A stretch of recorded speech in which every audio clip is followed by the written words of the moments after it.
How can you break every rule of Armageddon chess and then still go and do this? There's only one man in the history of chess who can do it so consistently. It is just nuts. So look at this game, right? This is an Armageddon. Magnus has got white. He has to win. He's up on the clock, as you can see. His opponent's playing a Petrov. Good luck winning that.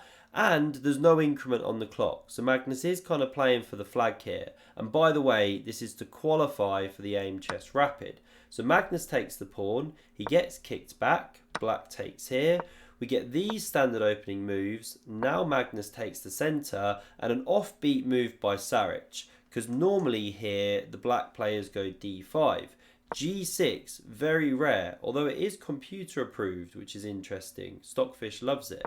So bishop d3, bishop g7, both players castle, pawn h3 takes the g4 square, we get rook e8, Magnus takes the centre, and interestingly, the computer's giving zeros here, which I don't really get. Normally when you're white, you're ahead in development, you've got the centre, you're doing okay, but you know, speaks to the Petrov being so solid, I guess.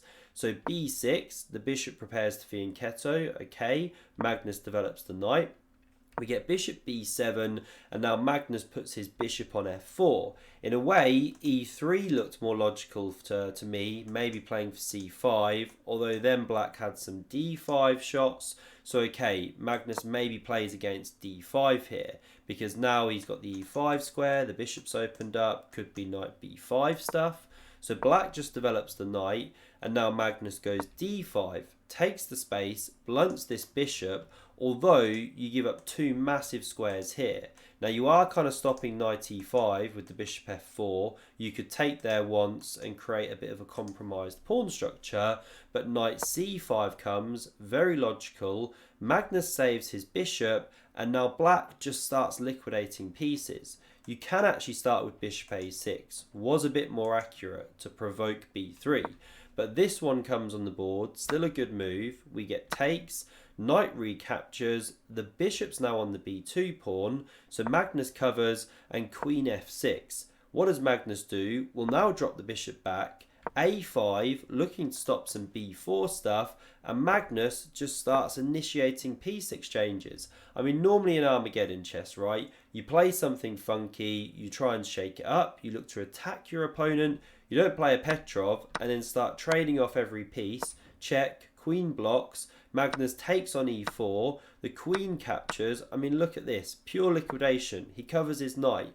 Black takes the file. We get f3. The rook drops back. I mean, you could come to e3, but then king f2 would have come anyway, driving the rook back.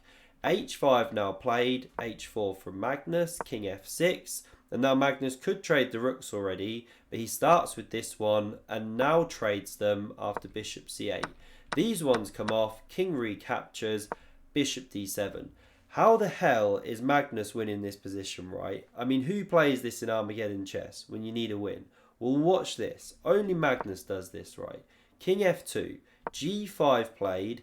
Now it's interesting because there's two moves to keep the equality. One is takes, one is g3. But I way prefer g3 because you don't bring the king in. So now after captures, pawn captures, well already Magnus is starting to form a barrier. Now the king can march in, but then this king comes, f4 can drive it back. So okay, the bishop comes to f5, and you can see the black idea now. Go after this pawn chain. So we get this king coming to e3, bishop b1, and now, excuse me, Magnus uses some time to figure out his pawn structure. When you run it with the computer, it doesn't like Magnus's move. It wants to go knight b5, allow the takes, king d4, then go after this pawn soon. You know, this is a sample line.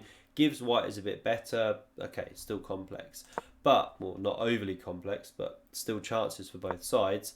Now a4 though, however, sorry, not now, but instead a4 was played by Magnus, and I just like the way he's setting up this pawn structure. So that one's attacked, b3 defends, held by the knight, the bishop comes back to b1, and f4. Now you're shutting out the king, the king's route into the king side now, but you've successfully created this barrier. I mean, this knight's just an amazing piece, right? It's actually superior to the bishop in this particular position, and this is what Magnus understands so well, and now he's playing on the clock as well. There's no increment, so this is the challenge for Saric. So we get king d2. Where's the king heading? Well, over to the queen side. Now you want to play b4, but this one's hanging. So first Magnus brings the king around. Look at black just literally shuffling back and forth. Now king g6. He could have even played for more time here, but he pushes b4 immediately. Captures, king takes, now this one goes, another captures, computer still gives it, dead level, but it's just that practical point of view, right? It's white that's got all these little inroads that they can try and make. Is the king marching in here? Is the knight going to start hopping? Will this pawn one day be targeted? The king now comes to b5, looks to invade, so bishop f1 played, really good defensive move, preparing to take here if you come too fast with the king. So knight c2 now from Magnus, and this sets a sneaky trap. You know, this is where black just has to keep burning microseconds. King f5, don't play it, you run into this, you lose your bishop. Game over. So what should black play instead? Well, they need to keep the bishop on this diagonal with the pawn. So you can go bishop d3, you can wait with king e7, but it's not to say Magnus doesn't have ideas. You know, you can hop with knight e3, the bishop moves, you could check. Who knows if you start going after this pawn or whatever. You know, all still zeros, all still level, but Magnus just with these small ideas. But what we see in the game is bishop to h3. Black cracks. So often we see this. Magnus's opponents, they just crumble under the pressure. And now king c6 is simply winning. King f5, this pawn drops, this one drops, but the white pawns are faster. So the king comes this way, king e7 prepares to run this pawn.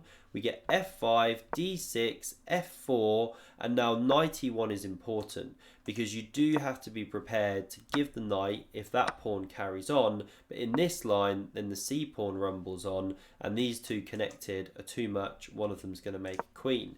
So instead, the black king comes for the c pawn. Now Magnus pushes anyway, gives it up, but he's calculated this through. The king comes, the king defends, but the knight checks with the attack on the pawn. Last trick here, don't take the pawn, don't blunder into a drawn position, but king g5. This one will safely drop off, and then the h-pawn will win the day, shepherded home by the knight and king. How does Magnus do it? Who does that in Armageddon? Trades everything off and then just crushes the opponent, you know, a bit on time, a bit in an endgame. I hope you enjoyed this one. Magnus has now qualified. Do check out future recaps, subscribe to never miss them, and see another epic game of chess. Check out the video on screen. Thanks for watching and see you soon.